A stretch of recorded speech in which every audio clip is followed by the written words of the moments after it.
السلام علیکم ورحمۃ اللہ وبرکاتہ۔ آج کے اس سبق میں ہم آپ کو بتائیں گے صفت استعلاء اور صفت استفعال۔ جیسا کہ آپ جانتے ہیں پچھلے سبق میں ہم نے آپ کو بتایا صفت شدت، صفت رخوت اور ان دونوں کے درمیان جو صفت پائی جاتی ہے بین جس کو کہا جاتا ہے توسط، وہ بھی ہم نے آپ کو مکمل تفصیل کے ساتھ بتائی۔ تو آج کے سبق میں ہم صرف 2 صفات کو پڑھیں گے۔ امید ہے انشاءاللہ آج کی ویڈیو بھی آپ کو پسند آئے گی۔ چلیے شروع کرتے ہیں۔ اعوذ باللہ من الشیطان الرجیم، بسم اللہ الرحمن الرحیم۔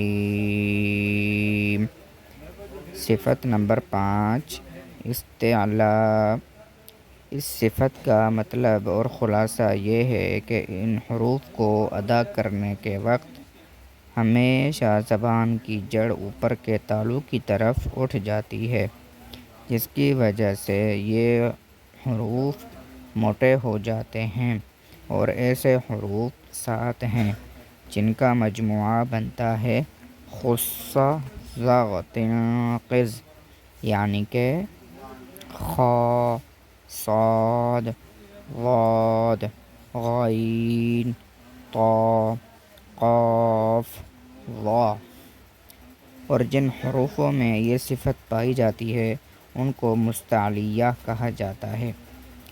فائدہ: کیونکہ یہ صفت لازمہ ہے، اور لازمہ ایسی صفت کو کہا جاتا ہے جو حروف میں ہمیشہ اور ہر حال میں پائی جائے۔ صفت نمبر 6 یعنی کہ استفعال۔ اور جن حروفوں میں یہ صفت پائی جاتی ہے ان حروف کو مستفعلہ کہتے ہیں۔ اس صفت کا مطلب اور خلاصہ یہ ہے کہ ان حروف کے ادا کرنے کے وقت زبان کی جڑ اوپر کے تالو کی طرف نہیں اٹھتی، بلکہ یہ نیچے ہی رہتی ہے، جس کی وجہ سے یہ حروف باریک رہتے ہیں۔ مستعلیہ کے جتنے حروف ہیں، یعنی اوپر والی جو ہم نے صفت پڑھی اس کے جو حروف ہیں خص ض قز، ان کے علاوہ باقی جتنے بھی حروف بچتے ہیں وہ سب کے سب مستفعلہ میں شمار کیے جاتے ہیں، اور یہ دونوں صفتیں استعلاء اور استفعال بھی ایک دوسرے کے مقابل ہیں۔ امید ہے آج کی ویڈیو آپ کو پسند آئی ہوگی۔ اگر آپ ہمارے چینل پر نئے ہیں تو چینل کو سبسکرائب کریں، بیل آئیکن کو ضرور پریس کریں تاکہ ہماری ہر آنے والی نئی ویڈیو بآسانی آپ تک پہنچ سکے۔ جزاکم اللہ خیرا کثیرا فی الدارین۔